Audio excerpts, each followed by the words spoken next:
Hey Gene, there's no sound quite yet. We're about to get started. John and Jenny will be joining us in just a moment.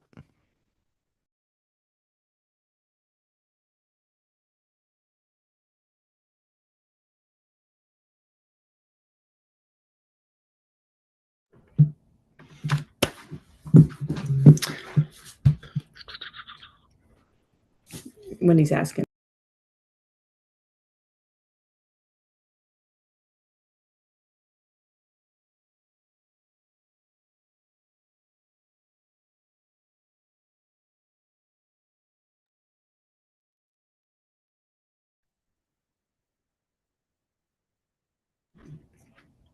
All right, everybody, welcome the couple of the hour, John and Jenny Acuff.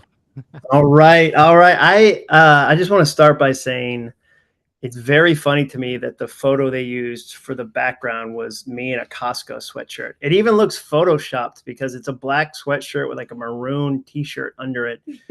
It looks like AI made a Costco dad photo. So it's to me, that's very, very funny. It's very dad. It feels on brand. It feels very on brand for that to be the photo of us. Thank you so much for joining us tonight. It's so fun to see so many people in here. We saw a lot of names of people we actually knew from real life. We saw the Mayberries, our next door neighbors from Alpharetta. There's a story about the Mayberries where Mrs. Mayberry helped my wife deal with a massive rat that was in our garage. It was a very violent day. That was a tough day. If we have time, I'll share that story. But she's here. I see Kelly Court. We saw Tammy. I saw Valerie. There's so many people, fun names popping up. We're thrilled that you're here with us tonight. And the way this happened, because Jenny hasn't done this with me in 2 years, it feels like a long time. And Yeah. don't you think so? Very. No single word answers. We prepped on this. We worked on this in the kitchen. Long answers. The people came here for long answers. So anyway, we're about to do something called the greatest year ever. So this is the workbook. We got the workbook today, and the team just crushed it.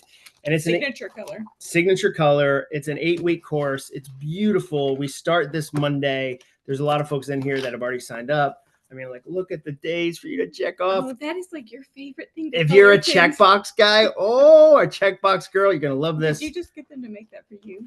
No, this is for people to have the greatest year ever. But we're going to bring Jenny into it. Every Friday we do a live Q&A like this. And it's my favorite time because I get to answer your questions, but also people watch and get a question answered they didn't even know they had. And it's just magical. The stuff that happens in those is just the best. And so we're about to launch that. If you haven't signed up yet, there's still time. It's johnacuff.com/greatest. And again, Jenny will be part of it. But tonight, what we're going to do is talk about what I would say are 10 secrets to a remarkable marriage. And there's actually 12 because God forbid I shorten something. No editing. No editing. Bonus. All the time. I'm sorry I'm so generous to the people.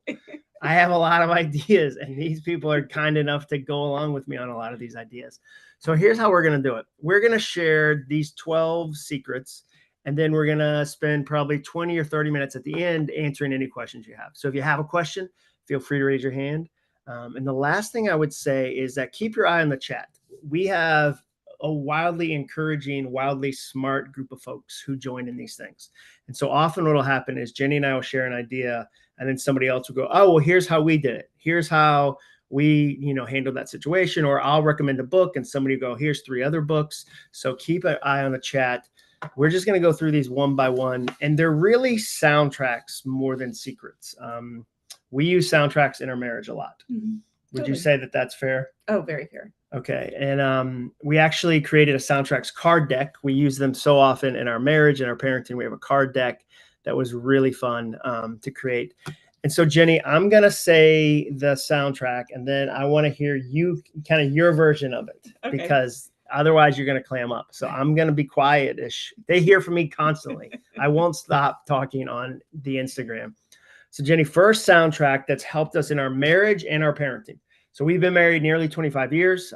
25 years this April. We have 2 kids, one that's about to be 20 and one that's 22.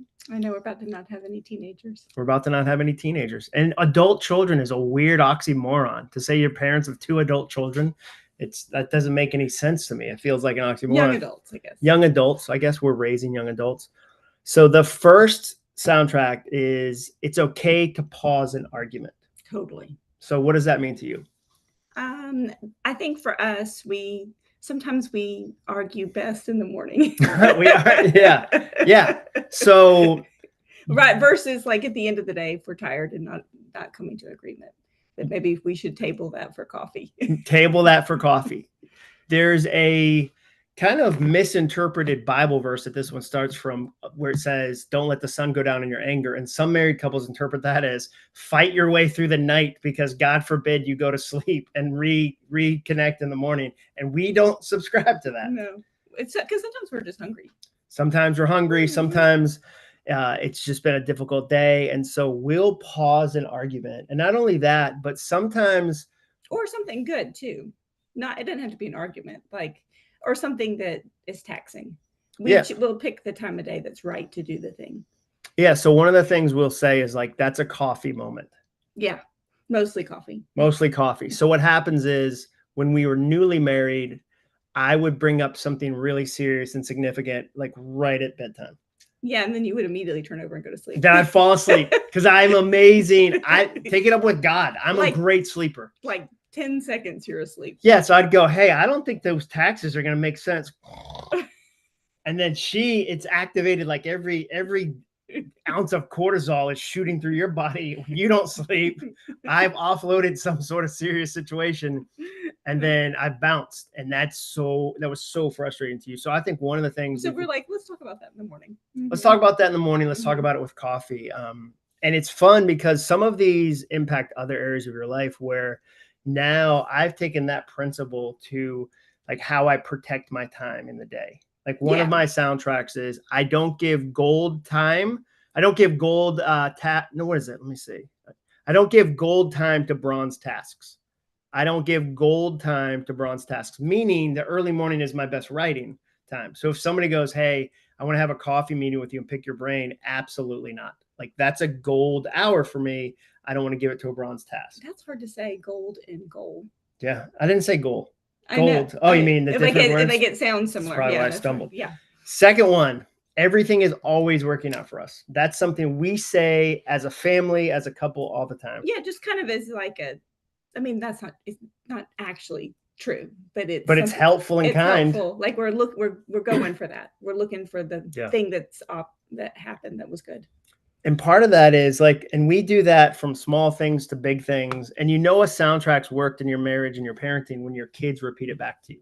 Because it starts as an eye roll. Anytime, at least in my experience, anytime you try to do positive like thinking or personal development with your kids, are like, oh my gosh, what are you so dorky? Yeah, so dorky. Like, why don't I take one knee and be like, hey kids, like an after school moment where I'm like, I heard Gary got bullied at school today. How did that make you feel? Like, they don't want that. But eventually, if you say it enough, someday they repeat it back to you. Yeah, they'll tell us like, hey, I got this great parking space at college. And then they'll say everything's working out for me. Everything's working out for us. Mm-hmm. And that came from James Victori. He's another writer and designer. And he challenged me to say that. And it's really helped us in part because of the two of us have a negative attitude. Yeah, sometimes. Pessimistic sometimes. And that's been a positive way for us to stay connected. This one's really fun. We don't quit when it's hard. We quit when it's right. Yeah, we kind of choose our quits. Yeah. I think the story that we think of it related to that inside of our family was when Elliot initially did marching band. The first week it's pretty tough. Yeah, it's pretty hot. Tennessee, I don't know if you're familiar. It's hot in here. Well, and you're like a little 8th grader and there's big 12th graders and it's intimidating. And she kind of wanted to quit and we encouraged her to not quit just because it was new. Yeah, like we said, if you give it a year, if you work hard at it, and if at the end of the year, if you still hate it, let's bounce. But let's not have that first tough week determine that it's the time to quit. Yeah, because it was probably her favorite thing she did in high school. It was the best thing she did in high school. It shaped every relationship. And so, but it was intimidating at first, like most new things are. yeah. And so we use that even in our business too. There's times when I'm frustrated and you'll be like, you feel like upset right now. This isn't the time to quit. The feeling doesn't get to dictate the quit. Yeah, we're going to try this longer. We're going to try this longer. We're going to push through this. Number 4, this one was so foreign to me. Like this might as well have been Swahili the first time you said it to me. This one took me years to learn. You believed it from the get-go. You were raised in it. Well, I brought this to our marriage, yes. Number 4 is family shows up. Family show. I had never heard of that. That is such a weird concept to me. So explain that one. Well, your family grew up far away from your extended family. Yeah, we grew up in Massachusetts. My whole extended family was in North Carolina, so we just couldn't see them often. Yeah, but I grew up, going to nieces and nephew and cousins' birthday parties and things like that. Yeah, when we first got married, she would be like, "Hey, my 3-year-old cousin is having a potato sack race. We need to go support him." And I'd be like, "What? That kid's not going to remember I'm there. Like, we don't have to go to that." Like, well, we didn't do. It wasn't that obscure. It felt that obscure to me at the time. It was like Thanksgiving. No, I was fine with it. Wow. 10 minutes in, already lying. It wasn't Thanksgiving. It was insignificant events, in my opinion. A 3-year-old cousin, let's be honest, that's a cameo relationship. Like True. He's on the outer edge. They would come to our kids too. And so she really taught our family that we show up, we show up, we show up. And to the point that Jenny's extended family, not just her family of origin, which reveals I've been to counseling, but your extended family would come to Thanksgiving every other year together, same beach, 40 to 50 people. Yeah. Mm-hmm. Like and the thing you said, this sounds a little dark. Jenny's not a dark person, but this sounds a little dark. It's one of the darker things you say. Do you want to tell me how you explain this principle to me? You can say it. No, go ahead. I said, if we're going to go to a funeral, we should do the fun stuff too. If we're going to someday go to the funeral, we should do the fun stuff while we can. And again, a little dark, but also true. Like, hey, let's go to the birthdays. Let's go to the wedding showers. Let's go to the things. That's helped a ton. Okay. This one I like because it's our most aggressive soundtrack probably. And it's, I wouldn't bet against us. I wouldn't bet against us. Like, we had dinner with somebody 10 years ago. It was Robert. And at dinner, he said, "John, would you bet against me?" And he was just a killer. He was like, "Would you bet against me?" He said, "If I lost my job, do you think by the end of the week, I wouldn't have a new job?" And the way he said it, I was like, I wouldn't bet against this guy. So that became, we borrowed that from him. We borrowed that from him. We're like, I wouldn't bet against us, meaning like, we're going to lock arms. We're going to get this done. Yeah, we'll figure it out. We'll figure it out. Like, we can figure this out. And so that's been a great one for tough seasons of like, yeah, I wouldn't bet against us. And I shared that with somebody today. I do this workout program called F3.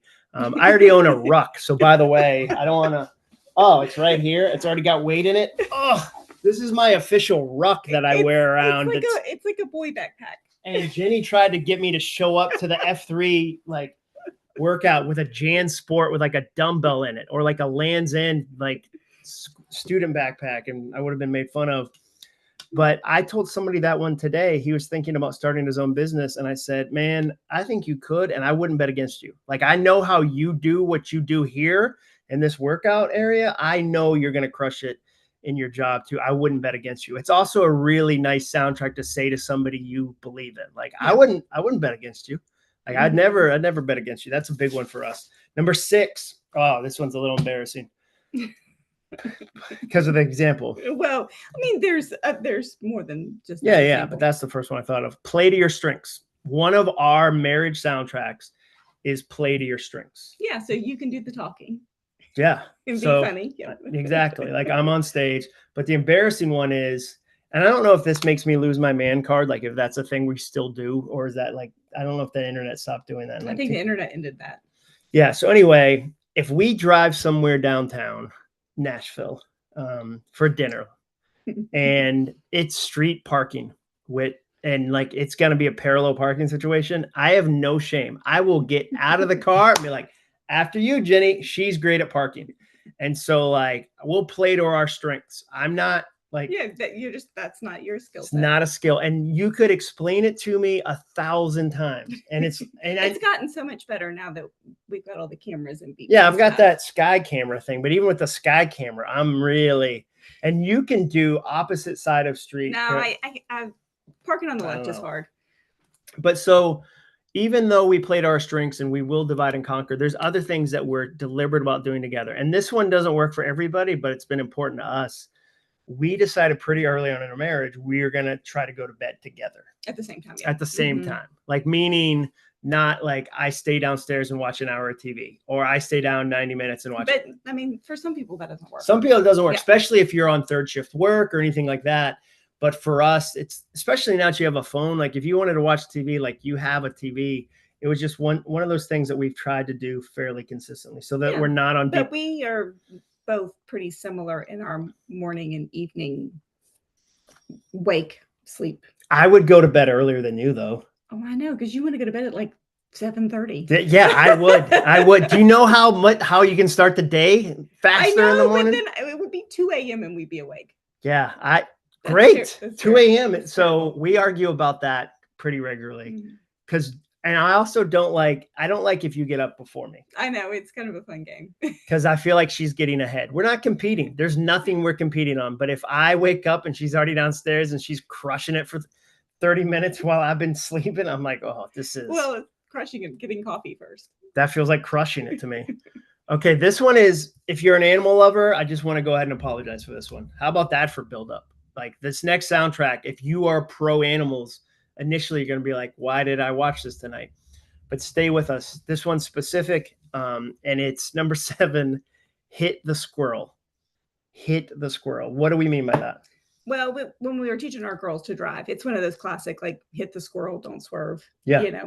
But just sort of planning for them to build a system to, like, let's stay on the road. Yeah. So what happens with teenagers is they'll freak out, drive off the road, hit a tree, hit a mailbox, hit another car. And we're like, hey, occasionally you have to hit the squirrel. You have to hit the squirrel. And so we use that one as a silly, ridiculous way to remind them, like, let's look at the bigger picture in life. Like, what's the bigger picture here?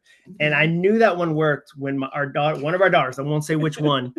She was like 16. She called us. It was early in the morning. She was on her way to school. And we live in a rural place. We live in a rural place. She hit an armadillo. With both wheels. With both wheels, front and back. And we were like, that soundtrack really worked. Like, she took that thing to heart. She called us and she said, I didn't swerve. She said, I didn't swerve.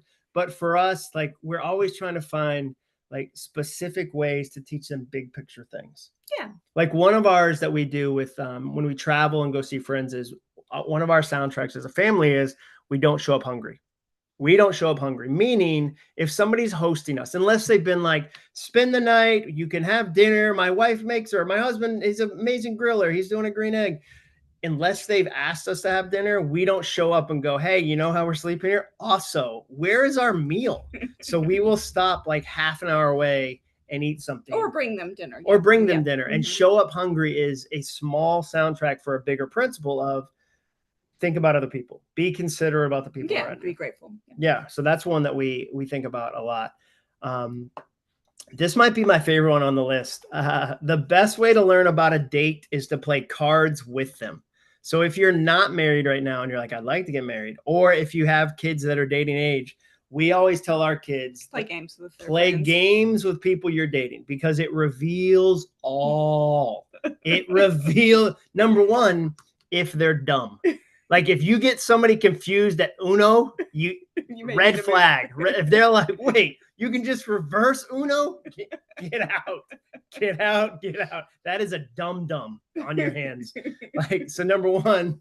But it shows character too. How does it show character? Well, if they are a sore loser, or maybe they cheat. Yeah, if they're getting angry at Monopoly Deal, which is just the best parts of Monopoly, like it's distilled.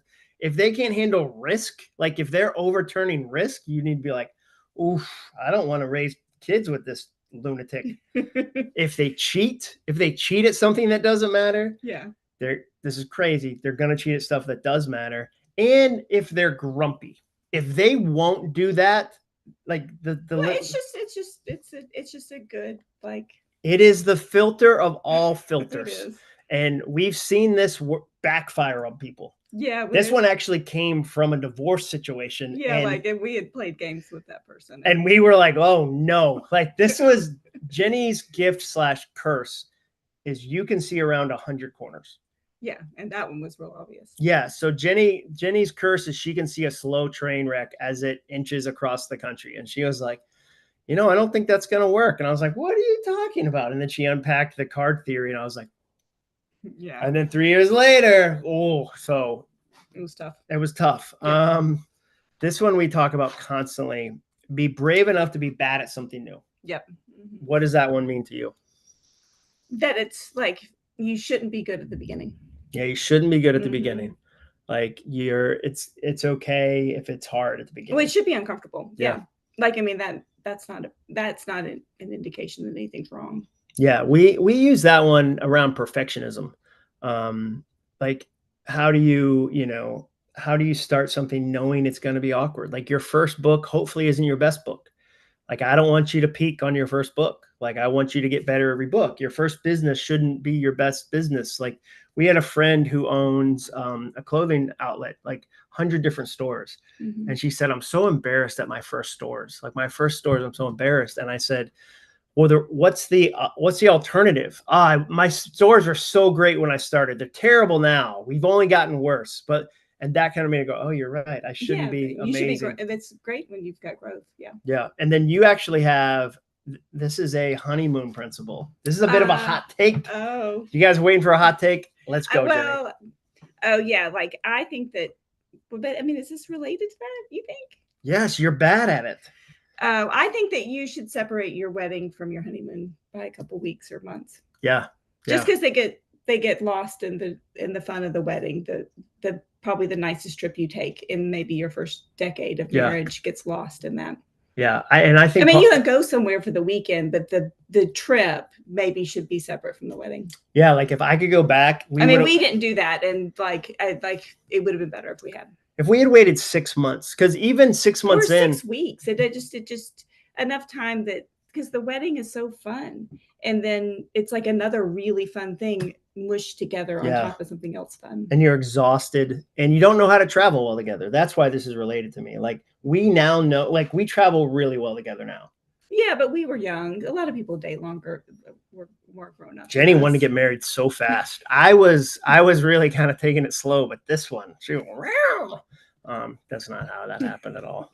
But I'd like to tell that story now that I've told the story. Our children would be just so embarrassed. They would be.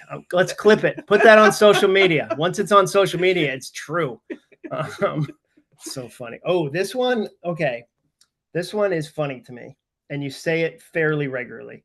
Well, we say it to each other. We say it to each other. Yeah. Mm-hmm. You'll be fine. This one is just, you'll be fine. You'll be fine. And this one, I think about it in this way. Like when I meet a couple and like the husband gets offended by somebody, like say somebody cuts him off, somebody at work is mean, somebody disrespects him, whatever. And the spouse throws fuel on that. The spouse goes, I can't believe they did that to you. That is crazy. Like, well, sometimes they should. I don't know. I think most that when it's got to be really important. No, like I'm talking about ego stuff where it's you need to let that go. Who cares at that point? We know a couple and he was a very successful executive. And she used to get him into fist fights at restaurants. Oh, yes. He was like the biggest nerd. Like I can't use many more details because everybody knows everybody. And he was the biggest nerd and had a very important job. And she would talk trash at restaurants somehow. And he would end up getting in a fist fight. You know what I'm talking about. Mm-hmm. Yeah, I forget his name. I just think of him as a guy who got punched a lot. That's his nickname to me. But the you'll be fine is often when I'm anxious or stressed out or vice versa, we'll process it together and then we'll, you'll be fine. We'll get through this. Mm-hmm. And sometimes Jenny will say, I'm not going to buy a ticket for that ride. Like I'm not going on that ride. Like if I go, I'm not getting on that train. And here's an example. This is in the moment. I have a red eye on Friday. I haven't taken a red eye flight in probably 20 years. No, it's not been that long. It's been that long. I mean, sometimes you didn't choose to. It just happens. That Yeah. way. So I have one on Friday, and I've tried a couple times this week to be like, man, Jenny, that's gonna be tough, huh? Isn't that gonna be tough? Poor me. Look at my red eye flight. This is just I tried to add drama to it, and she has said multiple times, You'll be fine. you'll be fine. You'll be fine. Like, what is it, a 4-hour flight? Yeah, you'll be fine. And it's because I'm flying to from LAX to It was because it was for something you wanted to do. yeah, So, I wanted to do the event Yeah. and I wanted to go see the kids. Yeah. So she said, you'll be fine. Okay. Number 11, we're not raising kids. We're raising adults. Yeah. We're not raising kids. We're raising adults. What does that mean to you? I think it helps. It gives you a longer range view, Mhm. particularly when you want to murder them when they're 12. Yeah. Yeah. When they go through some difficult Yeah. teenage phases. Yeah. Yeah. I think about that a lot. They're only kids technically until they're 18, and they might be adults for 70 years. And I think sometimes in our culture, we over focus as couples on that kid part. Well, yeah, because you're really involved in that part. You're really involved in that part. Mhm. So an example of that would be like we tried to give them room to practice in our house while they were still in our house. Practice being totally. an adult. So one of our simple rules was I would get in trouble if Jenny heard me typing while helping them with a paper or something. Yeah. If she heard my hands on the keyboard, she'd be like, that's not how we're doing it. I hear typing over there. Because as a writer, I'd be like, let me just get in here real quick, and I'm gonna go ahead and clean up this paragraph. I'm gonna try to. And you weren't meaning to tell them that you didn't think that they did a good job, but I was afraid that they might think that. We are always thinking, how do I show them they're capable? Sometimes when you help the wrong way, you show a kid that they're incapable, or let them. They think that you think that when you didn't. Yeah, exactly. And then this is the last one. Arguing logic with a toddler makes both of you crazy. Yes. Like arguing logic with a toddler makes both of you crazy. We talked about that a lot. What does that one mean to you? Well, when sometimes you do get an argument with a 3-year-old, and then you're like, why did I do that? Yeah. What reminds me of this, the story I always think about is the first time we went to Disney, we had enough money for exactly one day at Disney. Yeah. Like a single day. So it was like a very epically big day. Yeah, we drove from Atlanta to Orlando. We slept and then we went to Disney. We slept and we went to Disney, and we were there at, was it gate drop? Rope drop? Rope drop? It was a long time ago. It's different. Yeah. So we were there opening train, like Mickey waving they kicked us out, like with a cattle prod, like get. And with like a 3-year-old and a 5-year-old. 3-year-old and a 2-year-old and a 4-year-old. Yeah. And so we sugared them so hard to keep them up. Like anytime they would like crash low, it'd be like, here's some cotton candy, kid, like right in their mouth. And they made it. And we got back to the hotel. And at about 2 a.m., one of them lost it. She had had too much fun. Too much fun. We had funned her out. And my brother and his wife, who did not have kids, that's a fun situation, by the way. We all 2 queen beds. 2 adult people that don't have kids. You're 2 kids under the age of 4. Yeah. So she lost her mind. And I just remember she was screaming like in this like pale light from like a nightlight. And she was like, I want my blanket. And she was holding the blanket. And I kept saying back to her, you're holding the blanket. You've already got it. Success. You did it. And finally my brother was like, I don't think the logic's working with her, John. I think you might need to try another. We went on a walk. Jenny went on a walk at 2 a.m. around the Disney grounds, and it just reminded us like, hey, they might just need a nap. They might just need food. Well, and I think maybe we could all remember that. Well, and our version of that with marriage is that sometimes Jenny will say, I think you need to go on a run. Like, I think you might need a run. And a run for me is like, yeah, like I need to go process. I need to get my wiggles out and go process something. But I would say for us, things like this, like talking like this, processing like this, being deliberate about our time. We went to marriage counseling. I'll never forget this guy named Jeff Pipe said, John, both you and Jenny have tremendous insight into John. And that was his polite counselor way of saying, John, shut up. You're overfilling the relationship. And that was super. Yeah, we are. That was super helpful. So for us, it's things like that have made it a lot of fun. And I genuinely believe, like, I'll turn 50 in December, and I'm looking forward to my 50s because I liked my 30s more than my 20s, and I liked my 40s more than my 30s, and I think I'm going to like my 50s more than my 40s. And so I think the same thing can be true of marriage. Really?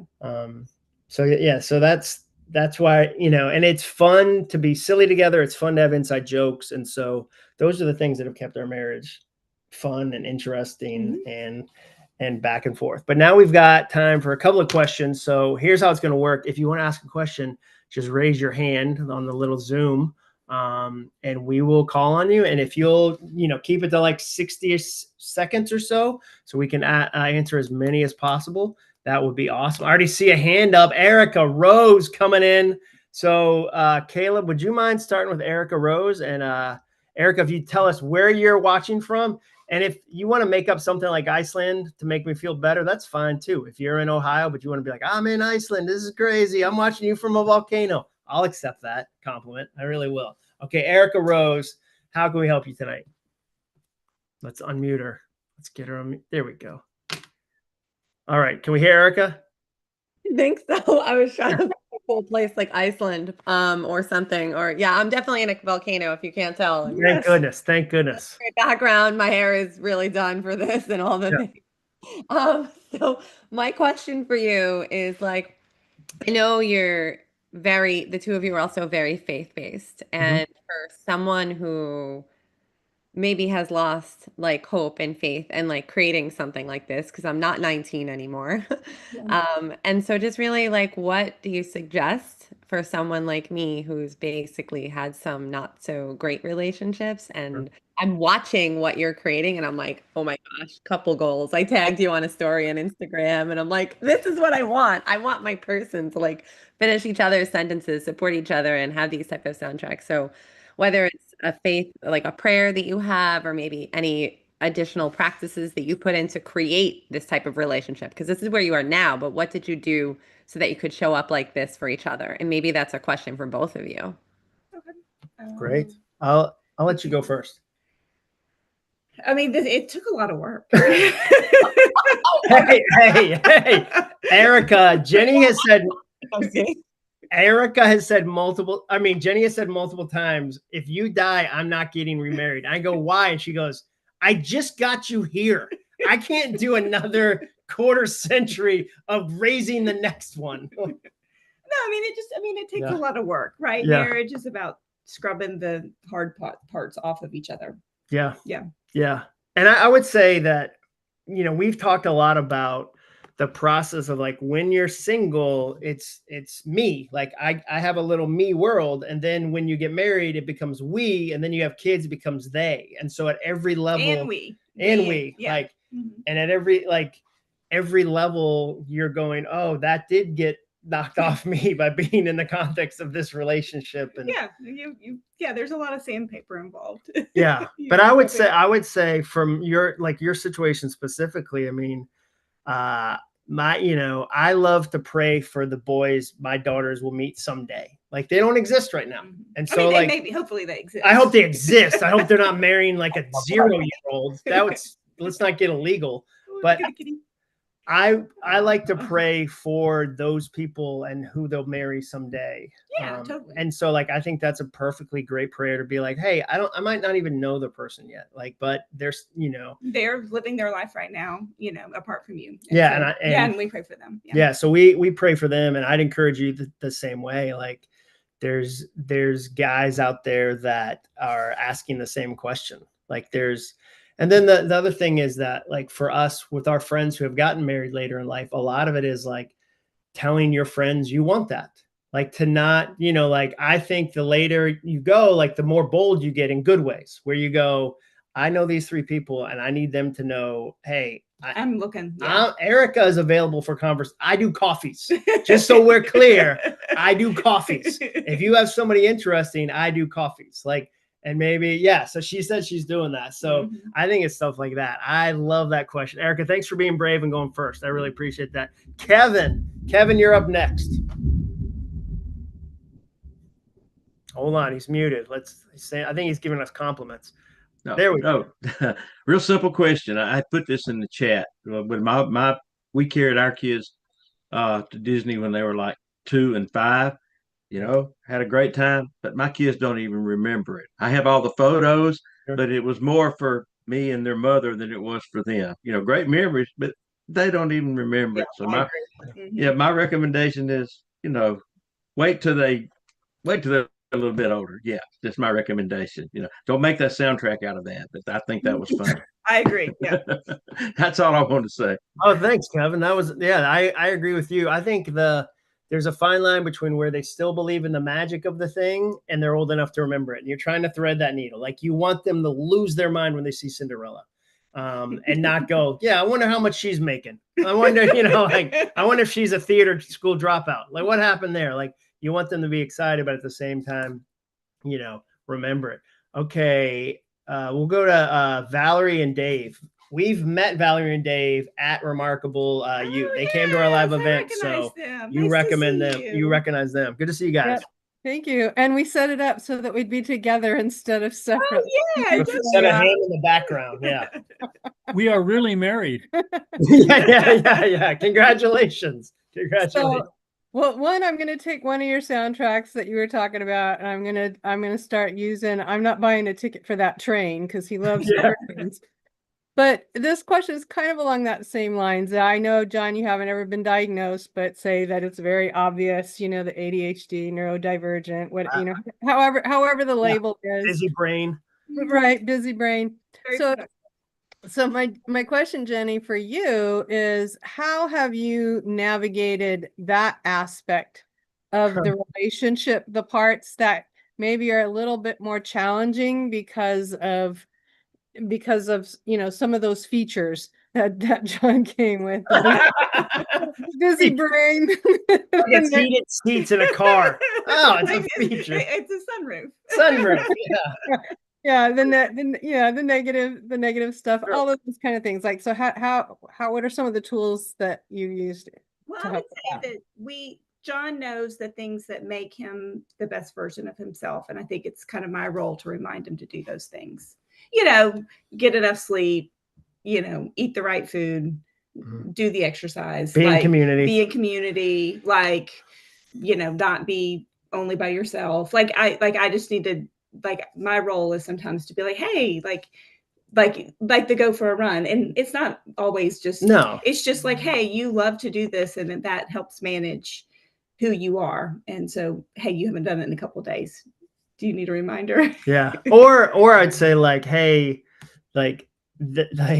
you've never done Legos and now there's 11 boxes. Like, he's a little all in or all out. So all in, all out would be one of the things we'll talk about, where she's like, hey, you feel like we always call it like staying in the middle. Yeah. Like it feels like you've swung to one edge of your personality. Yeah. So we'll say, how do you live in the middle?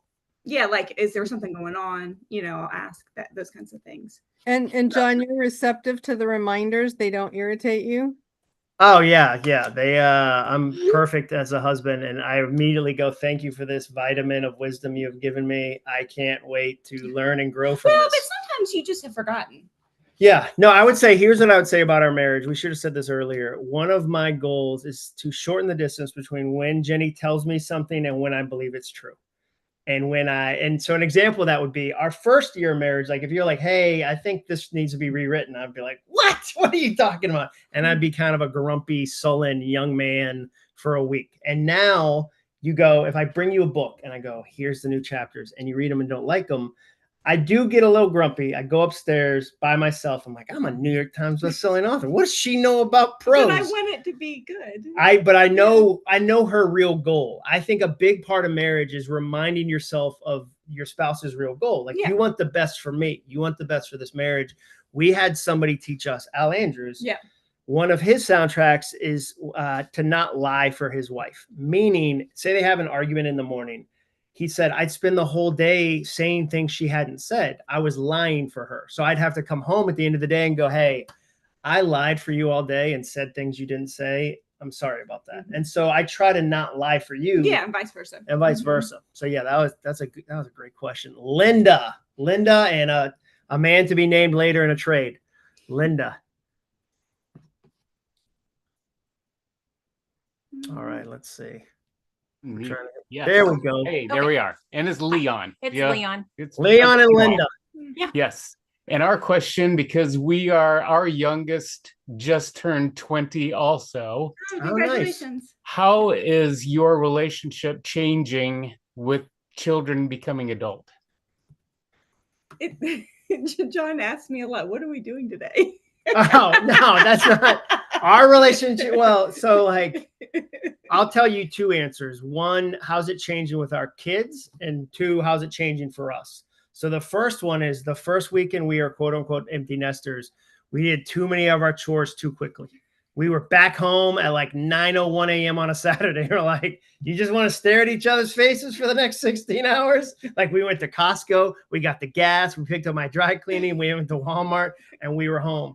And then that Monday was Labor Day. I ran a 10K because so sporty.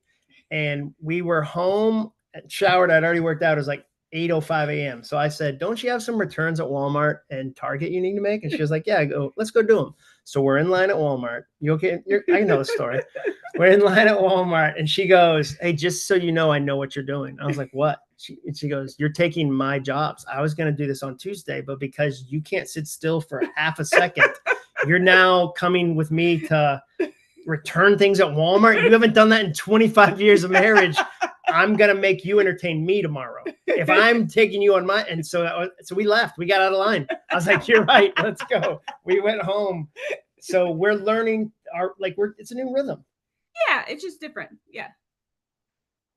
I mean, it is. I don't quite know. We're learning. We're also learning to I'm learning to sitting still with her for an hour and us doing our own thing or reading a book is awesome. Yeah. I don't have to entertain her. I'm lying for her if I go, Jenny's so bored right now. I should be doing something really interesting. I should be telling jokes or asking her questions about her heart. And she's having a great time looking at her phone or reading a book. Yeah. And I used to, when I was young, I was judgmental and I would judge other married couples. Like, say we're at a cafe and I saw an older married couple both reading books and I'd be like, oh, that's so sad. They don't have anything to talk about. And now I think they've said everything. Now I think quietly sitting with someone you love is actually a sign of a mature, healthy marriage, not an unhealthy marriage. All right, Kay Milligan, you're up next, Kay.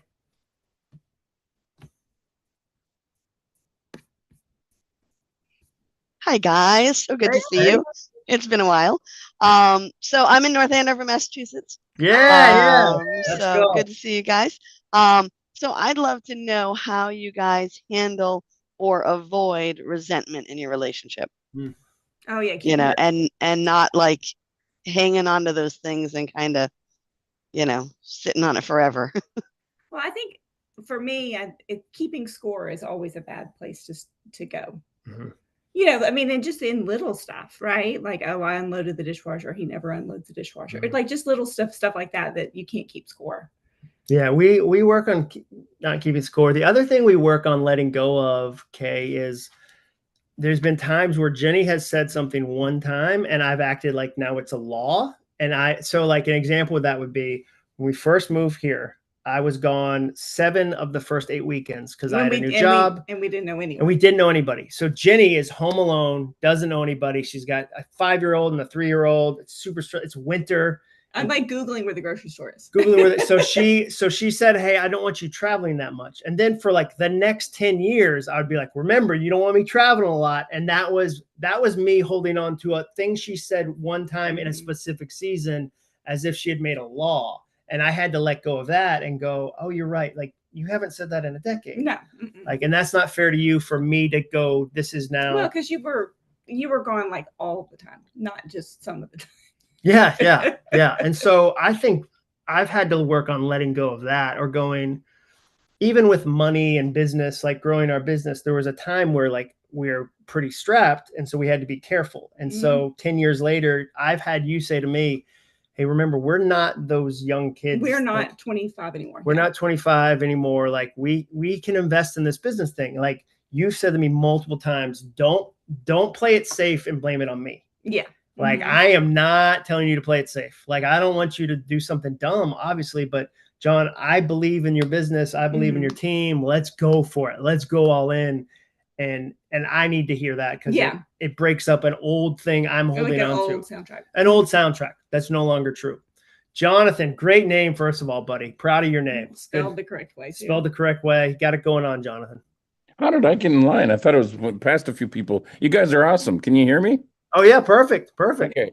So I'm wired like John. I have a wife like Jenny. Jenny, you're awesome. But I am curious. We've heard how Jenny has helped John. How has John helped Jenny grow in marriage? Oh, yeah, I got lots of ideas about that. I would say one of the things I've done is pull Jenny out of her like introvert kind of shell. Totally.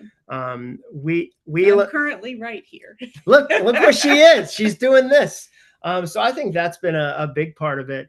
And then the other thing is that for me, like adding a lot of fun and sparkle to our lives. Totally. Tons. So like here's a new bit I did the other day, Jonathan, that I'm working on with Jenny. You want to, this is a great one. It's a new one. It's fresh, happened on Saturday. So we're walking in downtown Franklin where we live. And I was like, hey, I think we should be one of those couples like in high school where we walk where our hands are in each other's back pockets. Like, let's do that. And she was like, absolutely not. And I was like, it's romantic. And she's like, it is not. And so for the rest of the day and maybe the rest of this month, we'll see. I've tried to do that at inopportune times. So at like church, I'm like, and she's like, you're being, and then she'll be like this and like pretend to fight me. And I'll be like, violence in the Lord's house is terrible. So I think that you had a lot of sparkle. I had a lot of sparkle to that, and that's fun. And then and I get to play straight man. She gets to play straight man. So I think that has been a big part of like our dynamic. Totally. And then I guess the other thing we learned in counseling that one of Jenny's moves when she didn't want to talk about something, she would just trigger me with a question and make me ramble. So if she wanted to hide a feeling, she'd go, John, how's your book coming? I go, oh my God, really? And I go, wow. And I'd give 1,000 words and she'd get to kind of retreat. And so learning to ask you questions in a way that pulls you out is, I think, one of the things I've added. That was a good question. All right, Ian, you're up next, buddy. Ian, sitting in front of books. I already like you already. Let's go. A couple of smart guys in the room. All right, great. So I've been married to my wife for 10 years and we're younger. And one of the things that we found out is that we had the king size bed. And we actually have downgraded to a queen size bed because we find that we're both on our phones and Instagram. It's not usually we can just look at each other's phones as opposed to just sitting there in silence in two islands that are away. Yeah. And we've also gone through and got a love sack couch, but we find that it's funny to be so far apart to also then find closeness. So how do you guys find the right balance between being close and not too annoying, but also for younger people? Like we're so isolated all throughout the day on phones, technology, and just our own worlds. How do you find the way to go through and bring connection in between? These are the best questions. This is why I tell people to read the chat, because y'all are smart and ask great questions. We have a, what size is our bed? Queen? Queen, yeah. Yeah, Jenny is always like, when we stay at a hotel, she's like, you're multiple turns. It takes like 4 turns to get over it. Like, so we don't, I mean. Well, we're not big people either. We're not big. I mean, I'm 6'4". Jenny, whatever size she wants to tell people she is. I'm very tall. So. We do like, we're often in the same room in the house, not when you're working, but like in the evening, we're not in separate parts of the house. Yeah, we're in the same part of the house. We travel together when we can. It was harder when we had little kids, definitely. But we do a lot of things together. Like one of the things that helped our marriage early on was when we put the kids to bed, and the Mayberries, who we're going to call on next, can attest that we put them to bed like at 6 o'clock. Like we used blackout shades, and they were like, there were kids frolicking outside and our kids were in bed, but it just, we didn't see each other otherwise. If you said to me, like, what's a hill you die on? Like your kids staying up till 10 p.m. when you're a married couple is like, when they're little. I mean, when they're teenagers, that's no, the way obviously, like if they're 15, it's different. But if there's a 4-year-old, that to me, long run doesn't lead to marriage health. So we'd sit in the yard. So we'd sit out in the yard. So we'd have a baby monitor. We'd sit out in the yard. And I just think back when they were just like not video. It was just like, like you can't, there could be a serial killer in that room. You barely know with the technology we had. This was like the monitor is carved of wood. But I think it takes practice. And I think you're constantly like Jenny and I have talked about before. When we first did Empty Nest, she went on all the trips with me. And now I think we've balanced it out. We're like, we figured out the ones I want to go on. You figured out the ones you want to go on. And like, I think that's fun for us to kind of figure that out. But I think you practice spending time with each other. Totally. Yeah. Great question. All right. Mayberries, who actually know us. Let's go. Rat killer. Yeah. You're up next. Let's see if you know how to use that mute. Getting the glasses on. It's getting serious. Yeah. Oh, got remuted. All right. Wendy, their daughter, is also watching and probably texting them. There we go. I think she knows. Anyway, I didn't really have a question. I had a comment, and you just talked about it. We lived right across the street, and I was always so impressed that every night y'all would sit out in those Adirondack chairs and just talk. I think that's just, there are no distractions, and the people in the neighborhood caught on real quick as they were walking not to bother you. That's fun. Realize your time, not theirs. But another thing that always impressed me was if you were taking a work call on your way home from work, you would stop and park in the pool parking lot. Yeah. So home, you were there for your children and my granddaughter. Sometimes she would pile on. But Sweet Aaron. Those are such good things that y'all did, and I shared that with people. Here's a secret that, we'd already been married probably 45 years by then. We had children at home, but I thought that was such a smart thing to do, and that's why y'all are so successful, I think, because you really made time for each other. I love that. We were so excited to see you on the call.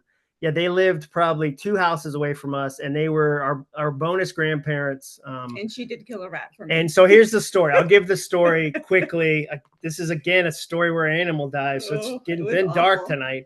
But we found a hole. We were cleaning out a garage, and something the size of an Ugg boot, like a dark black Ugg boot, ran across the garage floor, and didn't leave. Went to a different part of the garage, and we were like, "Oh no!" So we bought glue traps, and which was the first mistake. The glue trap was this big, and the next day it was on a glue trap, and it filled its entire body. Plus, it was a Norwegian wharf rat, and we did not live in Norway or near a wharf. And so Jenny called me at work, and she's like, "I need you to come home right now. Come home right now." And I was like, I was a very low-level employee. And he was about 45 minutes I was away. 45 minutes away. Nothing's close in Atlanta. I was like, "Babe, I can't come home right now." She was like, I go, "Just..." The rat was screaming. Not yet. No. Second part. So I gave her great advice. I was like, "Scoot it out of the garage with a broom, little sweep, like chimney right out." And so she goes to getting here with the broom. And I don't know if you know this, rats can scream when they're emotionally scared. And so it started screaming at Jenny, and it just became, and then Miss Lynn came over, and she released it from its mortal chains, and she was so sad about it. She loves Jesus. She started crying and saying, "I'm so sorry, Jesus," while she was taking care of this rat. This was like a Tuesday afternoon at the Acuff house. And so I never even saw the rat, but Norwegian wharf rat is not a cool thing. So Mayberries, love you guys. So glad you're on this. All right, Paul and Robin Kramer. Paul and Robin Kramer.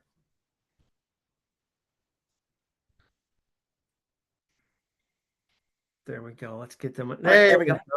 We are in Chiang Mai, Thailand. So hey, let's go. Let's go. There we go. So it's already Tuesday here. Wednesday. What day is it? Tuesday. It's Tuesday. We don't even know.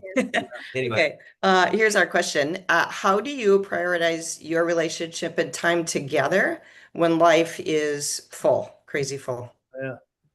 I think we try to do it like early in the day. Like we often do coffee together. Like get it in early.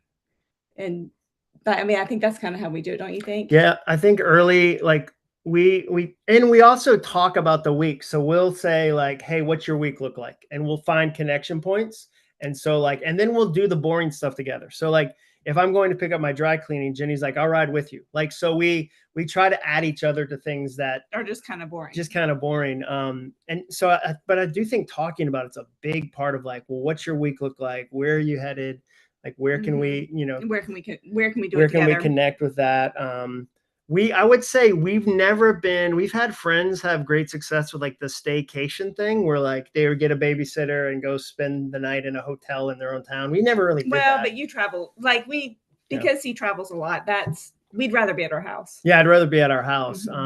And then the other thing is, this isn't good or bad. I'm just not a naturally like take 5 guy trips a year kind of guy. Like I have some friends where it's like every time you turn around, you're like, man, he's on another 1 week trip. Or they hunt or they hunt or whatever. And so that's just never been my MO. I'm kind of more of a homebody person. And so I think that helps too.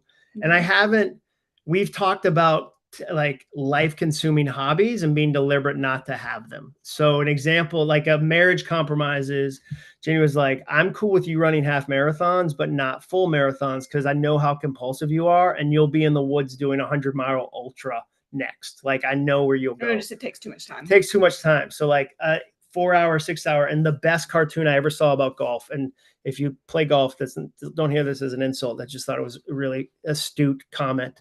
It was a New Yorker cartoon, 2 golfers talking, and one golfer said to the other one, "You can't truly appreciate golf until you have your own family to ignore." And I thought, wow, that's a powerful. So I think we both tried to like do things that we like together. Yeah. Yeah. And we might play golf. We've talked about like maybe we'll take up golf later on in life. Like maybe we'll go take some golf lessons or do some. So we try to find some hobbies we can do together. But like you like to walk, I like to run. We don't do that. Yeah. We do that separately. All right, Charity, you're up next. Charity, let's go. Okay, let's see if we can get Charity. There you go. Okay, I'm here. I had a question about how do you keep your identities separate when you're both home based? Like if you're working from home or both of you are there all the time. And also kind of related to that, but a little bit different is like, how do you keep like gender polarity and like interests, excitement there when maybe your strengths are not stereotypical, like what male female looks like in America and that kind of thing. And how do you keep that separated both from like the home base side and just the like the gender differences? Because I've heard you talk about how Jenny has like the construction background and all of that. Yeah. There's a pile of lumber in our backyard. Yeah, totally. That's so funny. You asked that. I think, well, we're both here we see each other a lot if he's here during the day. Yeah. We do try not to talk about his day during the day. Oh gosh. Like that's, like I'll hear about it at the end of the day. Yeah. So when I first started working at home, the mistake I made was every half hour I'd come downstairs and be like, guess what just happened? And so we would get at 5 o'clock. It's a little too much. At 5 o'clock, I'd go, hey, so what's new? And she goes, from the 11 times I saw you today, nothing is new. Nothing is new. And so I just learned to kind of like, I don't come downstairs as much. And also like we're deliberate about sharing things at the end of the day. Yeah, totally.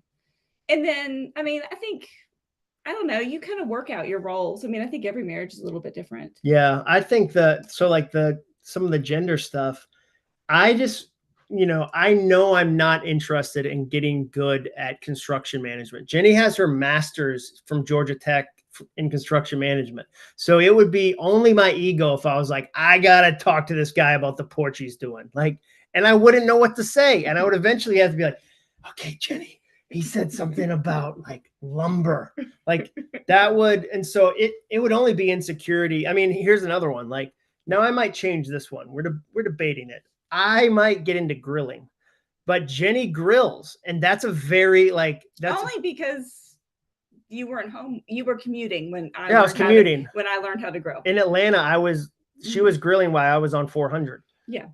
But now I'd say like, maybe that's one that I like, you can totally do that. Yeah. We talked about switching that, but I think you just kind of go back and forth and you have to be comfortable in who you are. Like, it can't be a fight where like I'm trying to establish my identity against your identity. Yeah, no, we're not. Yeah, we're not competitors. No, we're not. We're team. We're a team. Mm-hmm. So, all right, Drizel, did I say that right? Drizel. Good to see you again. Hi, good to see you. Hey, I saw you signed up for Greatest Year Ever. Let's go. Right? Yes, I did. Yes. Right. I want to reference back to what Jenny told you about. Hey, I think it's time for you to go for a run. Yeah. How, like, that would be me. That would be me telling I need to go for a run. but I don't know what my husband's is because he's more of like solitude. So how would I find what I would tell him to do? Like he likes being by himself or reading.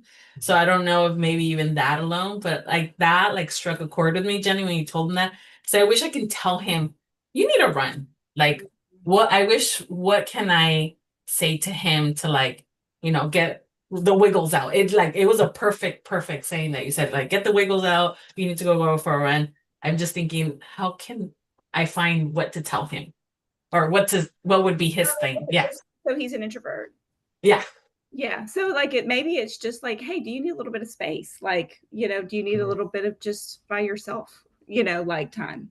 Because that would be the same thing. I mean, you're using the run in the same way that an introvert would probably recharge by themselves.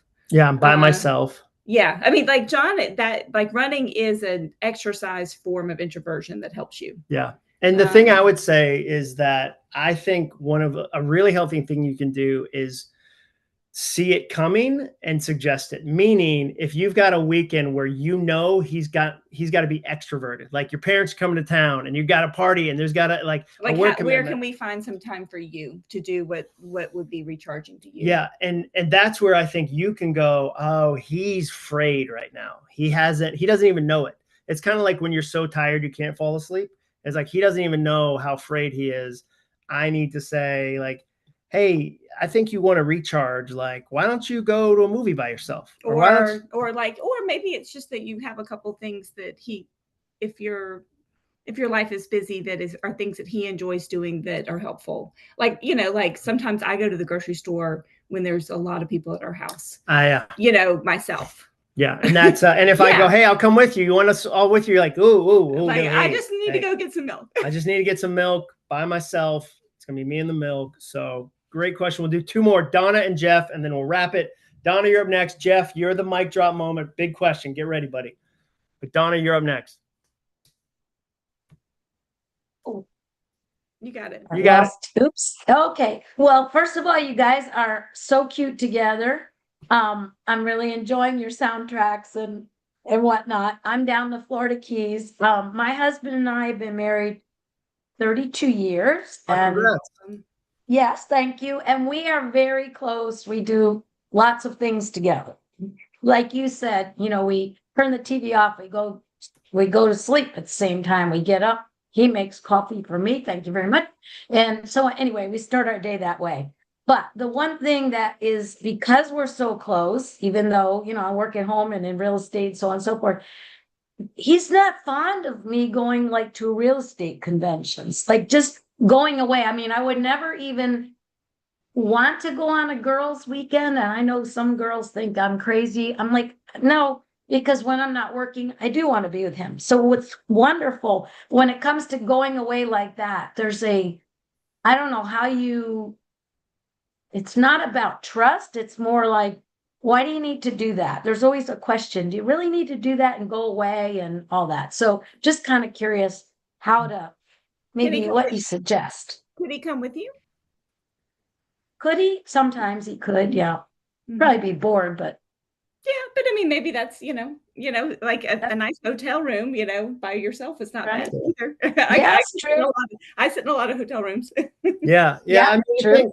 I think it's, yeah, you're right. If it's not a trust thing, then it's I like to be where you are thing. And that's a sweet thing at the heart, but it's also for you the ability to say, hey, for my career or for me to feel recharged in my career, like I want to go to this James Shaw event, or I want to go to this Remax event or whatever, and it's so that I can be further along in my career, or so that I'm feeling flat in my career and the conference will really help me in that.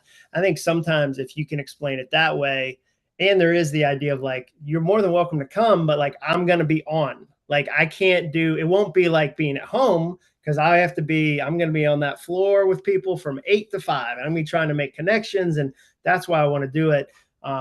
If you're willing to do a dinner with me and you're okay entertaining yourself, go golf or something. Yeah, you can do a golf or whatever. But yeah, I think the clearer you can explain, like, here's the reason I want to do it, because it's not about I don't want to be where you are. It's not about I'm bored. It's not about any of those things. It's for my career, for me to feel fulfilled. I want to, give this a try. I want to work on this. I think that's a helpful thing to say. Last question, Jeff, you're up, buddy. There we Can you hear go. me now? Yeah, perfect. Awesome. Miss you at the marching band competitions, man. Oh, I know. Yeah. So fun. Band dads. Yeah. Indianapolis, Grand Nats. That's right. So this goes back to the question Val and Dave asked earlier. So I am very similar in John's dreaming approach and the OCD and OCD that you talk about all the time. Oh, yeah. You know, and I think I've had so many moments of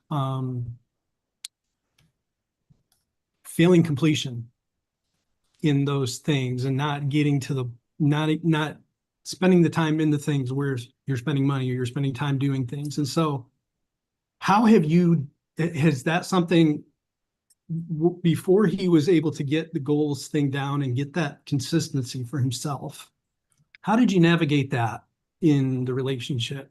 Because that's something I struggle with, feeling like I can't be trusted because of my past failures, and yet I'm trying to move forward onto bigger things and have had to do bigger things for us. So how did you guys navigate that? I mean, it definitely was a learning process between the two of us. Yeah. I think it was you tried a lot of things before you found your thing. Yeah. But once he found what he really loved, it was obvious, you know, it was obvious to me, even if it wasn't making money, that it was something that he really cared about and that was giving him joy and light that way. Don't you think? I think the hard season was when I was job jumping. Yeah. That's common now. It was not common then. I was a pioneer, Jeff. I was one of the first to do it. No, so I totally understand as a young wife, you know, one of your goals is stability. I've got 2 little kids. I want stability. I want security. Totally understandable. And I would jump jobs before like my business card was dry at the current one. Yeah. I mean, you've had like 6 or 8 jobs. Yeah, 6 or 8 jobs. In like less than a decade. And so that I think was part of the hard part. And so, but I would say like in the book Boundaries, they talk about like, it's not about words, it's about continued actions, like new actions. And I think what you're talking to is like, oh man, John's starting to get up early. Like, yeah, he started to impact the things that were inconvenient for him to do the things he wanted to do. Yeah. Not impact our family. Yeah, you don't win points if you steal family time to work on your dream. If you go, hey, this dream matters to me, so I'm going to take some of your time, you do win points where. Well, not win points, but you know what I mean. It's just like I knew that it was something that was actually the thing you liked. It just took him a while to figure that out. Like you tried a lot of things, and it took a while to figure that out. So when you started taking from your own kind of like what you would consider private time, I knew it was something you really cared about. Yeah, like when I started to practice speeches in my commute versus listening to sports radio, like it wasn't me time anymore. It was like, I want this speech to do really well. I'm getting paid nothing for it, but this could lead to another speech, another speech, or I'm not going to watch as much TV this weekend because I want to be able to write a little bit. Yeah. So yeah, I think things like that. And again, like it's easier for a spouse to support actions than words. And so the more actions I could stack up, the easier it was for her to go, oh my gosh, like this is a foundation. Like, yeah, but I mean, like if something's not gone well, I mean, your spouse probably doesn't feel badly. Like they want you to do well. Like they're not remembering the things that haven't been successful. They're hopeful that the things that you do forward will be. Yeah, they're not keeping an archive of that. No, like, more. Yeah. You are like the person who hasn't done the thing well. Like you remember that. Yeah, more. I can't imagine that your wife is thinking that way. Yeah, that like, oh, he hasn't finished these 12 things. Yeah. No, I think that's a good point, guys. This was super fun. Again, we're gonna do this during the greatest year ever. If you're curious, there's the workbook. Nobody does a printed workbook anymore, but I'm a big printed workbook guy, so we'll make sure you get one of those. And it's just johnacuff.com/greatest. Jenny Acuff will be in there. It's 8 weeks, couple minutes a week, nothing too intense. People are busy. But my goal is I want you to finish the year strong. I want you to have the best fourth quarter you've ever had. And so all those things you didn't feel like you got done, you get to get done. And then I want you to set yourself up for success in 2026. I want you to write the book, get in shape, build the business, enjoy the marriage, have fun with your kiddos, declutter. There's so many different goals that you can do. So guys, thanks for spending a little time with us tonight. We always like to end by kissing. So if that's okay with you guys, it's not okay with Jen. No, see, I'll put my hand in the pocket. Oh, that's so funny. That's so funny. So I'll see a bunch of you guys in the greatest year ever. See you guys.